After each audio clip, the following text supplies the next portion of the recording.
வணக்கம். இந்த வீடியோவில் லைன் லீவ் பற்றி பார்க்கலாம். வசூல் ராஜாவில் நாளை அல்லது நாட்களை லைன் லீவ் என குறிக்க முடியும். இதற்கான காரணம் என்னவென்றால், ஒரு ஏஜெண்ட் லீவ் போட்டிருந்தாலோ அல்லது அன்று வசூலுக்கு போக முடியாத போதோ லைன் லீவ் ஆப்ஷனை பயன்படுத்தலாம். அந்த நாள் கடனாளி மிஸ்டாக காட்டாமல் லைன் ஹாலிடே எனக் காட்டும். இதை கார்ட் வியூவில் 3 புள்ளிகளை கிளிக் செய்து நாளை விடுமுறையாக குறி என்பதை தேர்ந்தெடுப்பதன் மூலம் செய்யலாம். லிஸ்ட் பேஜில் 3 டாட்ஸை கிளிக் செய்தும் குறிக்கலாம். கார்ட் வியூக்கு சென்று கொள்கிறேன். பாரோவர் பிபின் ஜெயினுக்கு அவரின் கடன் காலவரை எப்படி இருக்கிறது என்று பார்க்கலாம். 18/8/2026 அவரின் கடன் எதிர்பார்க்கப்பட்ட முடிவு. தொகுதி முடிவு என்பது நிப்பு நாள். லைன் ஹாலிடே அப்ளை செய்தால் அது எத்தனை நாள் செயல்படுத்தினீர்களோ அதற்கேற்றபடி இந்த காலவரை நாட்களும் தானாகவே மூவ் ஆகும். ஏனெனில் இது கடனாளியின் தவறு அல்ல.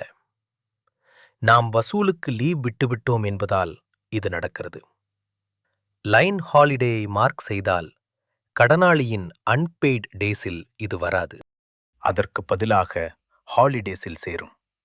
எதிர்பார்க்கப்பட்ட முடிவு தேதி ஒரு நாளும் நிப்பு நாள் ஒரு நாளும் இன்க்ரீஸ் ஆகும். 3-4 நாள் லைன் ஹாலிடே வேண்டுமெனில் லைனை நிர்வகி பேஜுக்கு சென்று எந்த லைனை தேர்ந்தெடுக்க வேண்டுமோ அதை தேர்ந்தெடுத்து கேலண்டரை செலக்ட் செய்து ப்ளஸ் கிளிக் செய்து 3 நாட்களை தேர்ந்தெடுத்து லைன் ஹாலிடேயை மார்க் செய்யலாம்.